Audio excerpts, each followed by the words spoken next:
प्रभाकरजी कोते साहेब, नितीनजी अवताडे, आदरणीय मच्छिंद्र शेठ धुमाळ, प्रकाश भाऊ पासपुते, आदरणीय शिवसेनेचे प्रवक्ते घोर साहेब, अनेकांची नावं खरं तर आपल्याला या ठिकाणी घेता येतील, परंतु व्यासपीठावर उपस्थित असलेले सर्व मान्यवर जितक्या तोलामोलाचे, जितक्या ताकदीचे, त्याच तोलामोलाचे आणि त्याच ताकदीचे आपण सर्वजण या ठिकाणी पुढे उपस्थित आहात।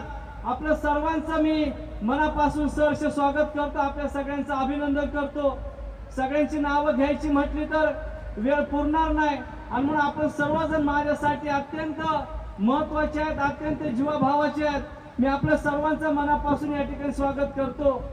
खरं तर कदम साहेब, 9 ऑगस्ट जागतिक आदिवासी दिन हा जागतिक स्तरावर विश्व आदिवासी दिन म्हणून अत्यंत मोठ्या उत्साहामध्ये साजरा केला जातो। भारत देशामध्ये, महाराष्ट्रातल्या अनेक जिल्ह्यांमध्ये, विशेष करून जे आदिवासी बहुल जिल्हे आहेत, आदिवासी तालुके आहेत, त्या सर्व जिल्ह्यांमध्ये, तालुक्यांमध्ये हा आमच्या आदिवासी बांधवांचा सण उत्सव म्हणून खरं तर सर्वत्र साजरा केला जातो। आपल्या पक्षाचे मुख्य नेते आदरणीय एकनाथजी शिंदे साहेब या कार्यक्रमाला आले होते। या वर्षी देखील सुद्धा मित्रांनो त्यांनी आपल्याला सांगितलं होतं की कार्यक्रमाची जोरात तयारी करा, मी तुमच्या उत्सवामध्ये सहभागी होण्यासाठी या ठिकाणी येणार आहे। परंतु दिल्लीला आज रक्तदानाचं प्रचंड मोठं शिबिर असल्यामुळं साहेबांना या ठिकाणी येता आलं नाही, परंतु आपल्या उत्सवामध्ये कुणाची कमी भासणार नाही म्हणून आदरणीय डॉक्टर जालिंदर बोर साहेबांच्या मार्गदर्शनाखाली आदरणीय कदम साहेबांना आपल्या सर्वांमध्ये या ठिकाणी पाठवलंय आणि भव्य दिव्य अशा प्रकारचा सोहळा या निमित्तानं मित्रांनो या ठिकाणी संपन्न होतोय। खरं तर मी आपल्या सर्वांचा अधिक वेळ घेणार नाही।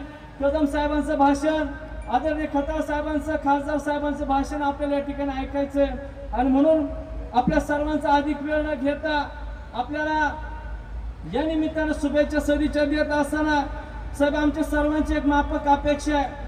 मागच्या वर्षी शिंदे साहेब ह्या कार्यक्रमात आले होते, जे प्रश्न आम्ही या निमित्तानं मांडले होते त्याच्यातले बरेच प्रश्न मार्गी लागताना आम्ही सर्वांनी पाहिलेले आहेत, परंतु आमच्या सर्व आदिवासी समाजाची एक विनंती आहे, आपण मंत्री आहात, वेगवेगळ्या खात्यांच्या जबाबदारी आपल्या खांद्यावर आहे आणि म्हणून नुसता महाराष्ट्रामध्येच नाही तर जगामध्ये, देशामध्ये हा जागतिक आदिवासी दिनाचा कार्यक्रम हा मोठ्या ताकदीने या ठिकाणी होत असतो आणि म्हणून 9 ऑगस्ट जागतिक आदिवासी दिनाला आदिवासी समाजाची मागणी आहे, आमचा हा एक सण आहे, उत्सव आहे, त्या सणाला, उत्सवाला शासकीय सुट्टी जाहीर झाली पाहिजे।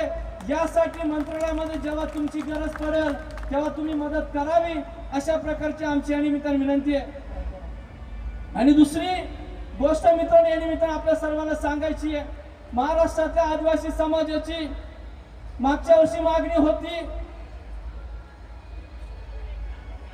आपल्या अकोला तालुक्यामध्ये आद्य क्रांतिकारक राघोजी भांगरे, क्रांतिकारक राय ठाकर यांचे स्मारक झाले पाहिजे। मला आजच्या कार्यक्रमाच्या निमित्तानं सांगायला आनंद होईल, आदरणीय एकनाथजी शिंदे साहेबांच्या नेतृत्वाखाली देवगावच्या राघोजी भांगरेंच्या स्मारकासाठी आणि विरगावच्या क्रांतिकारक राय ठाकर यांच्या स्मारकासाठी 12 कोटी रुपयाचा निधी या निमित्तानं मंजूर झालेला आहे। आपलं स्वप्न होतं की महाराष्ट्रातला आदिवासी समाज या 2 दैवतांच्या चरणापाशी आला पाहिजे, नतमस्तक झाला पाहिजे, त्यासाठी आंतरराष्ट्रीय दर्जाचे हे 2 स्मारक या निमित्तानं झाले पाहिजे। मित्रांनो, गेले अनेक वर्ष या महाराष्ट्रामध्ये आदिवासी विरुद्ध धनगर असा संघर्ष गेले अनेक वर्ष आपल्या सर्वांनी पाहिला। मागच्या वर्षी शिंदे साहेबांना आपण आग्रह केला होता की साहेब या 2 समाजाचं भांडण मिटलं पाहिजे।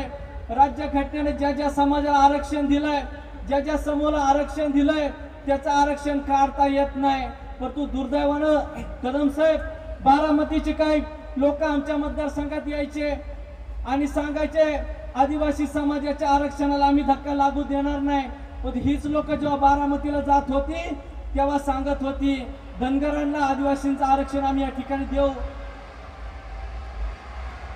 परंतु मागच्या वर्षी आदरणीय शिंदे साहेबांनी या ठिकाणी भूमिका घेतली आणि मागच्या वर्षी सांगितलं पोलीस प्रशासनाला आमची विनंती हा कार्यक्रम डिस्टर्ब होणार नाही याची काळजी घ्यायची। मागच्या वर्षी देखील सुद्धा असंच कार्यक्रम चालू असताना डीजे वाजल्यामुळे काय गोंधळ झाला होता आणि तो होणार नाही याची काळजी आपण सर्वांनी घ्यायची। 15-20 मिनिटं डीजे जर थोडा बंद जर केला ती सभा आपल्याला संपवता येईल।